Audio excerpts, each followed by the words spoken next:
જો હવે છેલ્લે આપણે ફૂગની બધા વર્ગો પૂરા કર્યા હતા. આગળ હવે અહીંયા આપણે વાત કરીએ એક નવી સૃષ્ટિની શરૂઆત કરવાની છે, જેનું નામ છે વનસ્પતિ સૃષ્ટિ, એટલે કે પ્લાન્ટ કિંગડમ. સૃષ્ટિને અંગ્રેજીમાં કિંગડમ કહેવાય. વનસ્પતિ સૃષ્ટિના લક્ષણો પહેલાં આપણે સમજવાના છે. કયા કયા લક્ષણો વનસ્પતિ સૃષ્ટિના હોય એ આપણે સમજશું. વનસ્પતિ સૃષ્ટિના લક્ષણોની અંદર સૌથી પહેલું લક્ષણ જે છે એ આવશે સુકોષ કેન્દ્રી સજીવો છે. કેવા છે? સુકોષ કેન્દ્રી સજીવો. સુકોષ કેન્દ્રીનો અર્થ એવો થાય કે કોષની અંદર કોષ કેન્દ્ર પટલ અને પટલમય અંગિકાઓ ધરાવે.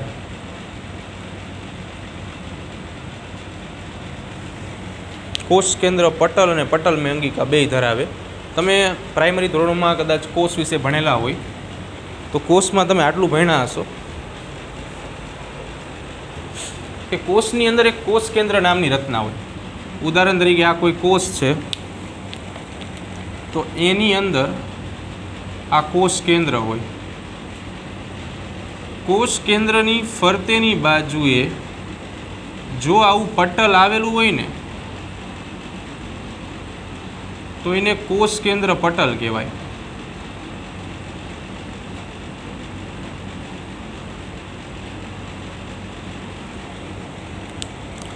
બીજું કે અંગિકાઓ, કણાભસૂત્રો, રસધાની, રિબોઝોમ, લાઇસોઝોમ, ગોલ્ગીકાય, હરિતકણ, આવા શબ્દો તમે ભણેલા છો. અંગિકાઓ કહેવાય ને, બરાબર? તો જો આવી અંગિકા ઉપર આવું આવરણ આવેલું હોય તો એને કહેવાય પટલ. જો પટલ હાજર હોય તો એવી અંગિકાને કહેવાય પટલમય અંગિકા, અને જો પટલ ગેરહાજર હોય તો એને કહેવાય પટલ વિહીન અંગિકા. આને આપણે શું નામ આપ્યું? કોષ કેન્દ્ર પટલ. કોષ કેન્દ્ર પટલ. તો જેમાં કોષ કેન્દ્ર પટલ અને પટલમય અંગિકા હાજર હોય એને આપણે સુકોષ કેન્દ્રી સજીવો કહેશું. અંગ્રેજી નામ અત્યારથી આપણે સમજી લઈશું. 12મા ધોરણમાં અંગ્રેજી શબ્દ વપરાશે આના માટે. યુકેરિયોટિક કહેવાય આને. શું કહેવાય? યુકેરિયોટિક. બીજા નંબર ઉપર આ બધા સજીવો જે છે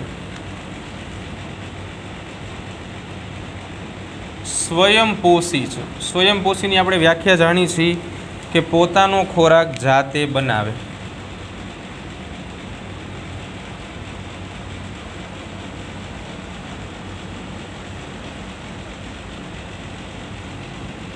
તો આ બધા પોતાનો ખોરાક જાતે બનાવે છે અને એની અંદર આ બધા સજીવો ખાસ કરીને એક પ્રક્રિયા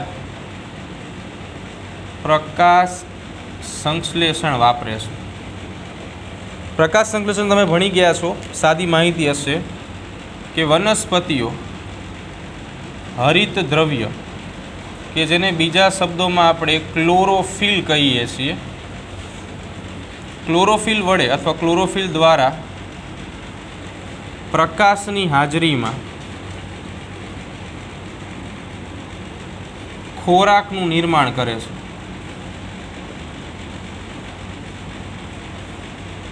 આ પ્રક્રિયાને પ્રકાશ સંશ્લેષણ કહેવાય. સમીકરણ કદાચ ભણ્યા હશો, નહીં ભણ્યા હોય તો અહીંયા આપણે 13મા ચેપ્ટરમાં ભણવાનું જ છે.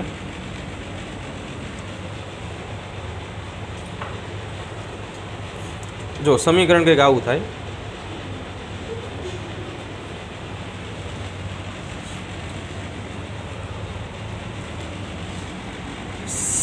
CO2 plus 12H2O gives C6H12O6 plus 6O2 plus 6H2O. અહીંયા જે કંઈ આ બને છે આને ગ્લુકોઝ કહેવામાં આવે. વનસ્પતિનો ખોરાકી ઘટક છે ગ્લુકોઝ. તો ગ્લુકોઝનું નિર્માણ થશે અહીંયા, એટલે પોતાનો ખોરાક જાતે બનાવે છે. સાથે સાથે આમાં બીજી એક લાક્ષણિકતા છે, અમુક સજીવો જે છે એ વિષમપોષી છે.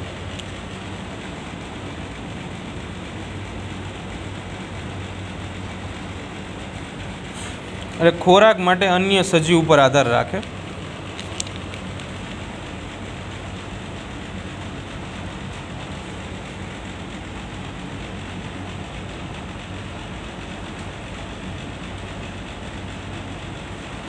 એમાં આપણે એક ઉદાહરણ ભણવાનું છે પહેલાં તો, જેનું નામ છે કીટભક્ષી વનસ્પતિઓ. એવી વનસ્પતિઓ કે જે કીટકો એટલે કે જીવજંતુઓને ખાય છે ને કીટભક્ષી વનસ્પતિ કહેવાય. એટલે આ વનસ્પતિ કીટકોનો ખોરાકમાં ઉપયોગ કરે.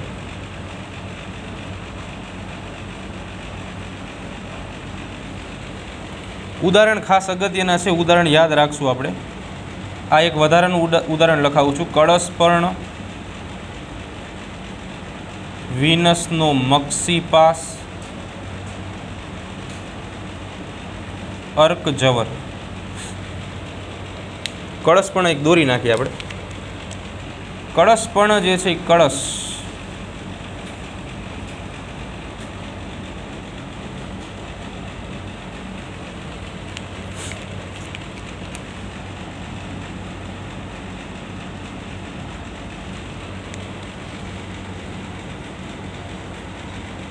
આવું હોય.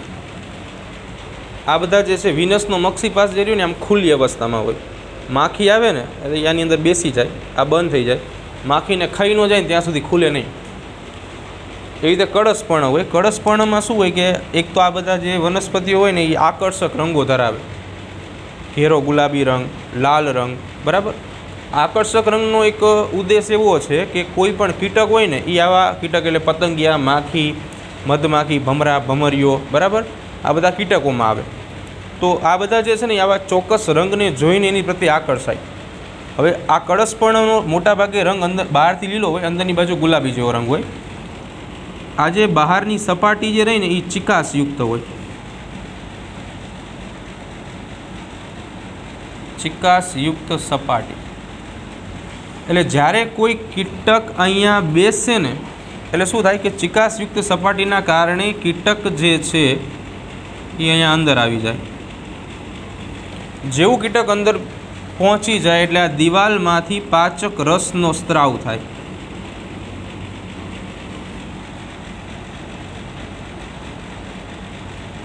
અને આ પાચક રસ જે છે એ આખા કીટકને મારી નાખે અને એનું પાચન કરી નાખે.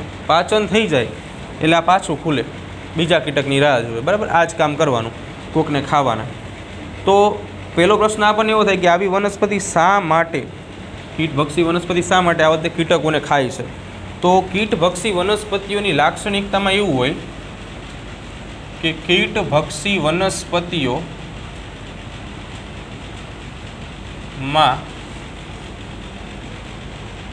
નાઇટ્રોજનની ઉણપ હોય.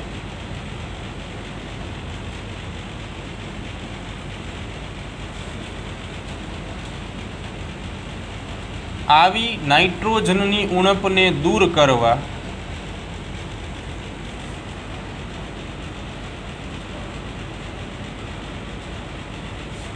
કીટભક્ષી વનસ્પતિઓ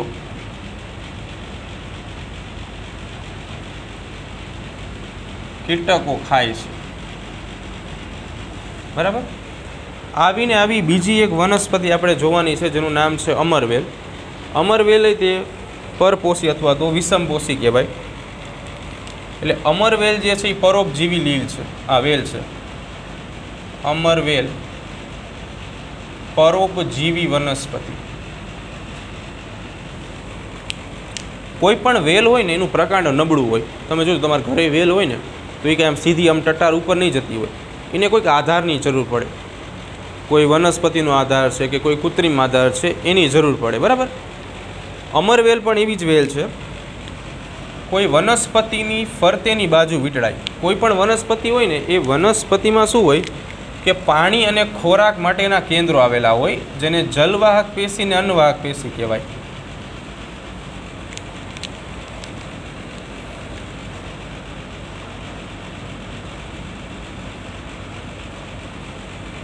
તો અમરવેલ પોતાના સૂત્રાંગો, આ ઉદાહરણ તરીકે બ્લેક કલરની અમરવેલ છે, આવી રીતે આની ઉપર વીંટાળે.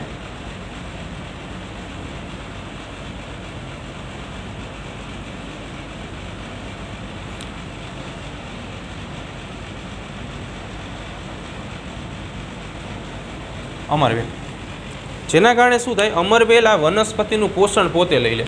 આ લીલા કલરની જે રહી ને એ વનસ્પતિ. અમરવેલ શું કરે? વનસ્પતિનું પોષણ પોતે સ્વીકારે.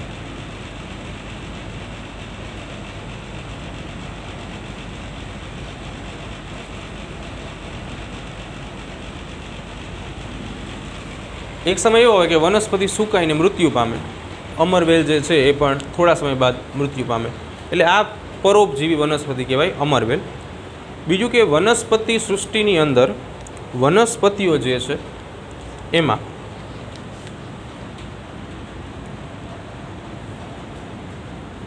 કોઈ પણ વનસ્પતિનું જીવન ચક્ર હોય ને, એટલે જીવનથી મૃત્યુ સુધીની બધી અવસ્થા, તો એ વનસ્પતિના જીવન ચક્રમાં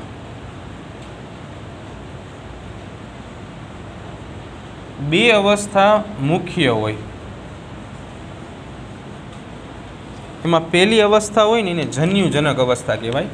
બીજાને બીજાણુજનક અવસ્થા કહેવાય. બીજાણુજનક અવસ્થા, જન્યુજનક અવસ્થા. બીજાણુજનક અવસ્થા જે છે એ બીજાણુના નિર્માણ સાથે સંકળાય છે. નામ જેવું જ કામ છે બેયનું, એટલે તમારે બહુ યાદ નહીં રાખવું પડે. ખાલી નામ યાદ રહેશે ને એટલે બધું યાદ રહી જશે. બીજાણુજનક અવસ્થા જે છે આ અવસ્થા બીજાણુઓના નિર્માણ સાથે સંકળાયેલી છે.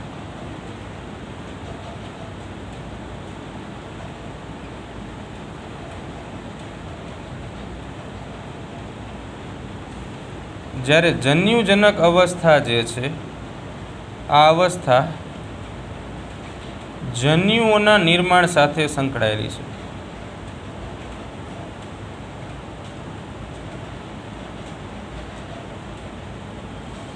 વનસ્પતિના જીવન ચક્રમાં આ જન્યુજનક અવસ્થા અને બીજાણુજનક અવસ્થા જે છે બંને સ્વતંત્ર એટલે કે મુક્ત જીવી હોય.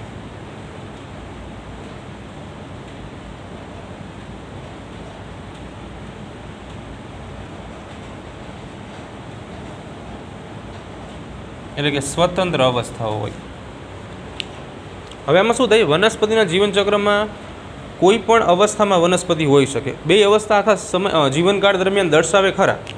ઉદાહરણ તરીકે શરૂઆતમાં વનસ્પતિ બીજાણુજનક અવસ્થા દર્શાવે છે.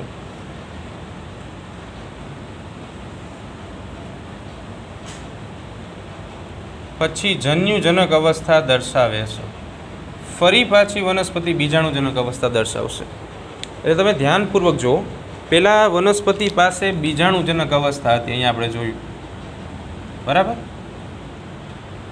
પછી વનસ્પતિ એ જ વનસ્પતિ બીજી અવસ્થામાં ગઈ કે જેને જન્યુજનક અવસ્થા કીધું. એટલે અહીંયાથી વનસ્પતિ અહીંયા પહોંચી, અહીંયાથી ફરી અહીંયા પહોંચી. ધ્યાનપૂર્વક જોવા જેવી બાબત શું છે કે બીજાણુજનક અવસ્થા બાદ જન્યુજનક આવી અને જન્યુજનક બાદ પછી બીજાણુજનક આવી. એવું ન થયું કે જન્યુજનક પછી ફરી વાર જન્યુજનક આવ્યું અને બીજાણુજનક બાદ ફરી વાર બીજાણુજનક આવી. આ જે ઘટના છે એને એકાંતર જનન કહેવામાં આવે છે. આ વ્યાખ્યા પૂછાઈ શકે. આ વ્યાખ્યા આના પછીના ચેપ્ટર 3માં આવશે. એકાંતર જનન એટલે શું? અલ્ટરનેશન જનરેશન કહેવાય આને. એટલે વનસ્પતિઓમાં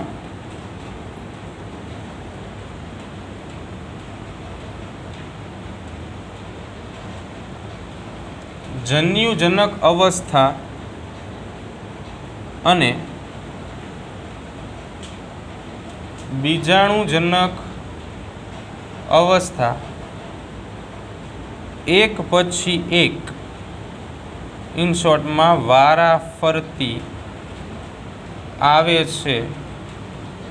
આ ઘટનાને એકાંતર જનન કહેવાય. વનસ્પતિઓમાં કઈ કઈ વનસ્પતિઓનો સમાવેશ થાય છે? તો વનસ્પતિ સૃષ્ટિમાં કોનો સમાવેશ થાય છે? તો સૃષ્ટિ વનસ્પતિ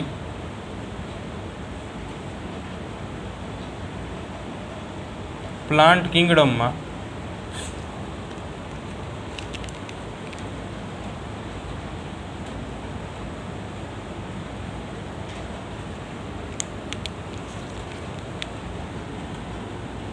લીલ, ફૂગ, દ્વિઅંગી, ત્રિઅંગી, અનાવૃત બીજધારી અને આવૃત બીજધારી વનસ્પતિઓનો સમાવેશ થાય છે.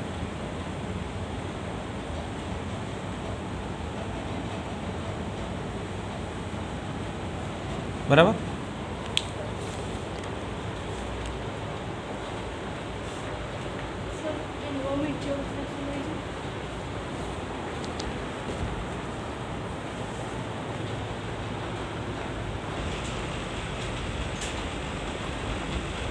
જો આગળની સૃષ્ટિ પ્રાણી સૃષ્ટિ. તો પ્રાણી સૃષ્ટિ એનિમલ કિંગડમ વિશે વાત કરીએ આપણે.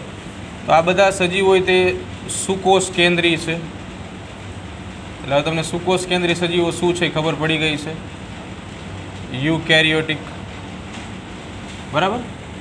બીજા નંબર ઉપર આ બધા સજીવો જે છે એ બહુકોષીય છે. બહુકોષીયનો અર્થ શું થાય કે એમનું શરીર જે છે ને એ ઘણા બધા કોષોનું બનેલું હોય. શરીર ઘણા બધા કોષોથી બનેલ હોય તો એમને બહુકોષીય સજીવો કહેવાય. બીજું કે કોષ દિવાલ ગેરહાજર હોય છે. આમના શરીરમાં કોષ દિવાલ અને બીજો એક શબ્દ કોષ રસ પટલ. તો કોષ દિવાલ મોટા ભાગે ગેરહાજર હશે. કોષરસ પટલ જે છે એ હાજર હશે. પોષણની પદ્ધતિ જે છે, પોષણ પદ્ધતિ એ મોટા ભાગે વિષમપોષી પ્રકારની હોય છે. વિષમપોષીમાં ખબર પડશે ને કે ખોરાક માટે અન્ય સજીવ પર આધાર રાખે. ખોરાક માટે અન્ય સજીવ ઉપર આધારિત. બીજી એક વાત કે પ્રાણીઓ જે છે એ મોટા ભાગે પ્રત્યક્ષ કે પરોક્ષ રીતે વનસ્પતિ ઉપર આધારિત હોય છે પોષણ મેળવવા માટે. પ્રાણીઓ પ્રત્યક્ષ કે પરોક્ષ રીતે પોષણ માટે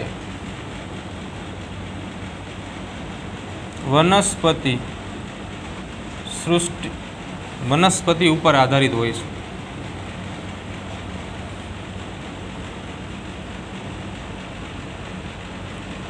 ધારી લો કે એક જંગલની આપણે વાત કરી છે આ પોઈન્ટ સમજવા માટે.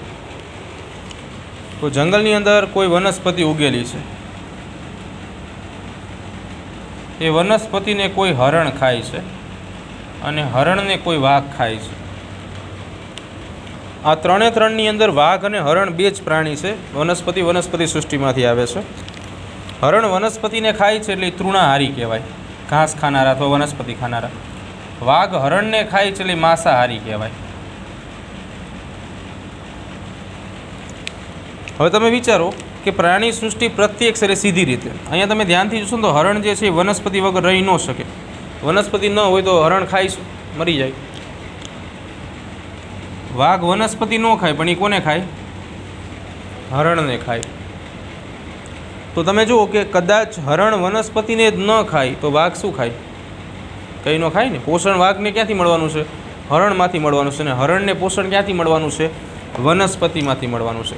વાઘ સીધો વનસ્પતિને ખાવા નહીં જાય, રેપ્યુટેશન બગડી જાય વાઘની. બરાબર. એટલા માટે પ્રત્યક્ષ કે પરોક્ષ રીતે વનસ્પતિ સૃષ્ટિ ઉપર પોષણ માટે હંમેશા પ્રાણીઓ આધાર રાખતા હોય છે. પ્રાણીઓનું પોષણ જે છે એ મોટા ભાગે પ્રાણી પોષણ પદ્ધતિથી નક્કી થતું હોય છે. તમે ધોરણ 10માં અમીબામાં પોષણ કદાચ ભણ્યા હશો. ખોટા પગ દ્વારા ખોરાક ગ્રહણ કરે અને એનું પાચન કરે. આ પદ્ધતિને હોલોઝોઇક પદ્ધતિ કહેવામાં આવે.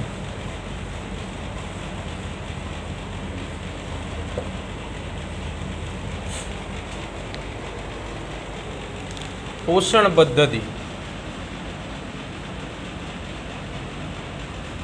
તો પ્રાણીઓની પોષણ પદ્ધતિ જે છે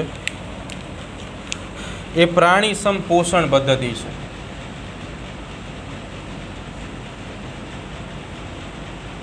આને હોલોઝોઇક પોષણ પદ્ધતિ કહેવામાં આવે.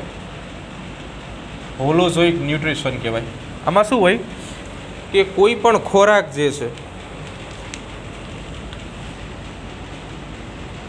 કે જે કોઈ પ્રાણી દ્વારા ગ્રહણ કરવામાં આવે છે, પ્રાણી દ્વારા ગ્રહણ એટલે કે સ્વીકારવામાં આવે છે, આ ખોરાક જે છે એ અન્ન માર્ગમાં દાખલ થશે અને પછી એનું પાચન થશે. આમાં ઘણી બધી પ્રક્રિયાઓ આવે, ગ્રહણ, પાચન, સ્વાંગીકરણ, બરાબર, મળોત્સર્જન. તો આ બધા પાચન પદ્ધતિને પ્રાણીસમ પોષણ કહેવામાં આવે છે. અને આ બધી પ્રક્રિયા કરવા માટે પ્રાણીઓમાં પાચન તંત્ર નામની રચના આવેલી હોય, ડાયજેસ્ટિવ સિસ્ટમ, બરાબર. બીજું કે વધારાનો ખોરાક,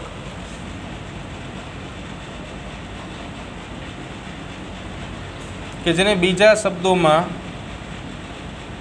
સંગૃહિત ખોરાક તરીકે પણ ઓળખવામાં આવે છે. સ્ટોરેજ ફૂડ મટીરિયલ કહેવાય. આપણે અત્યારે ખોરાક લઈએ છીએ તો જેટલો ખોરાક લઈએ છીએ બધો કંઈ આપણે વાપરી નથી નાખતા, એમાંથી થોડુંક એવું પોષણ આપણે લઈએ છીએ અને બાકીનો ભાગ જે છે ને એ આપણા શરીરમાં ક્યાંક સંગ્રહ કરીશું.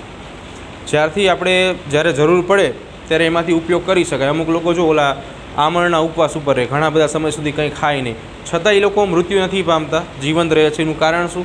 શરીરની અંદર એલો જે સ્ટોરેજ, જે સંગ્રહિત ખોરાક છે એ ધીમે ધીમે વપરાય, બરાબર. એટલે વધારાનો સંગ્રહિત ખોરાક, શરીરમાં સંગ્રહિત કરેલ ખોરાક, આ ખોરાકનો સંગ્રહ જે છે એ પ્રાણીઓ ગ્લાયકોજન સ્વરૂપે અને લિપિડ સ્વરૂપે કરે. ગ્લાયકોજન એક શર્કરા છે, શુગર કહેવાય, જ્યારે લિપિડ જે છે ચરબી, ફેટ, મેદ, આ પ્રાણીઓ માટે.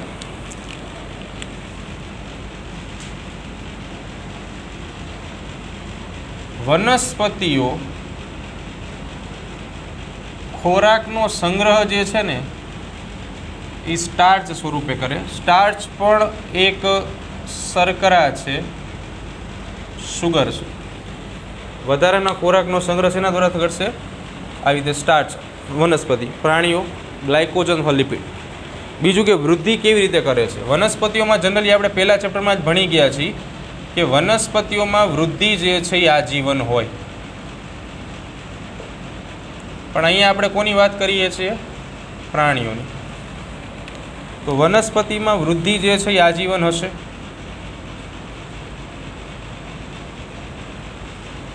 પ્રાણીઓમાં અમુક ઉંમર સુધી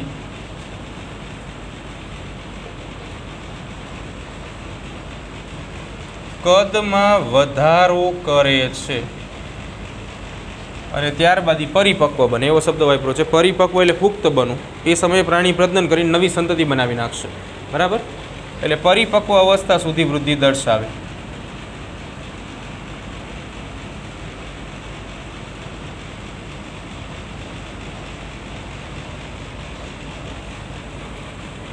બીજું, પ્રાણીઓ જે છે, પોષણની વાત થઈ ગઈ આપણે, વિવિધ પ્રકારના તંત્રો ધરાવે. પ્રાણીઓમાં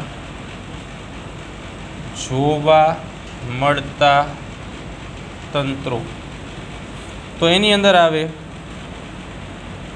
પાચન તંત્ર, શ્વસન તંત્ર, રુધિરાભિસરણ તંત્ર, ઉત્સર્જન તંત્ર, કંકાલ તંત્ર,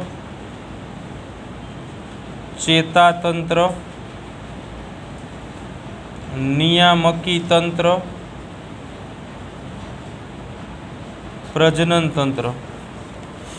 પાચન તંત્ર પાચનની ક્રિયા સાથે સંકળાયેલ હોય. શ્વસન તંત્ર વાયુઓની આપ-લે સાથે સંકળાયેલ હોય. રુધિરાભિસરણ તંત્ર રુધિરના વહન સાથે સંકળાયેલ હોય. उत्सर्जन तंत्र उत्सर्ग पदार्थों एटले के मूत्र निर्माण एना निकाल माटे कंकाल तंत्र हाडकाओनुं बनेलुं होय बोन्स। चेतातंत्र में मगजनो समावेश थाय। नियामकी तंत्र में चेतातंत्र अने ग्रंथिओनो समावेश थाय।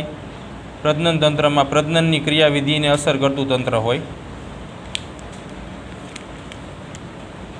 Chapter number 16, chapter number 17, chapter number 18, chapter number 19, chapter number 20, chapter number 21, chapter number 22।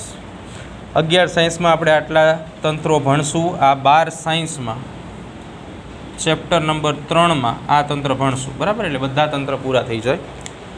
एमां खास करीने जे चेतातंत्र छे ए प्राणीओमां नियंत्रण अने सहनियमन साथे संकळायेलुं छे। नियंत्रणनो अर्थ एवो थाय आपણા शरीरमां घणी बधी प्रक्रिया थाय छे, तो ए प्रक्रिया शरू क्यारे करवी, प्रक्रिया शरू थई गई छे तो एने पूरी क्यारे करवी, एटले के प्रक्रिया क्यां सुधी शरू राखवी, एवुं नियंत्रण आ चेतातंत्र दर्शावे।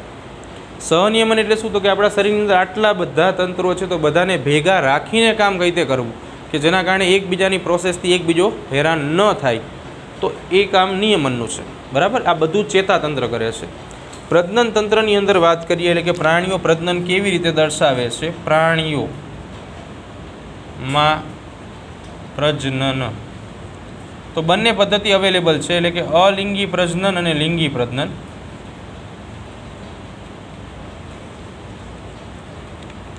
सामान्य कक्षाना सजीवों जे छे अथवा सरल आयोजन सरल अंग स्तरीय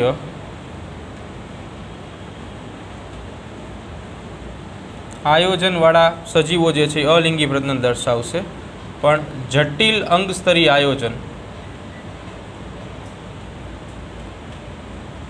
आमने बीजा शब्दों में उच्च कक्षाना सजीवों कहेवाय। ए लिंगी प्रकारनुं प्रजनन दर्शावशे। लिंगी प्रजनन में प्राणीओं में मैथुन नामनी क्रिया जोवा मळे। मैथुन प्रक्रिया एक एवी प्रक्रिया है जे दरमियान नर साथी पोताना जनन कोषो मादाना शरीर में दाखल करे। आ जोवा मळे।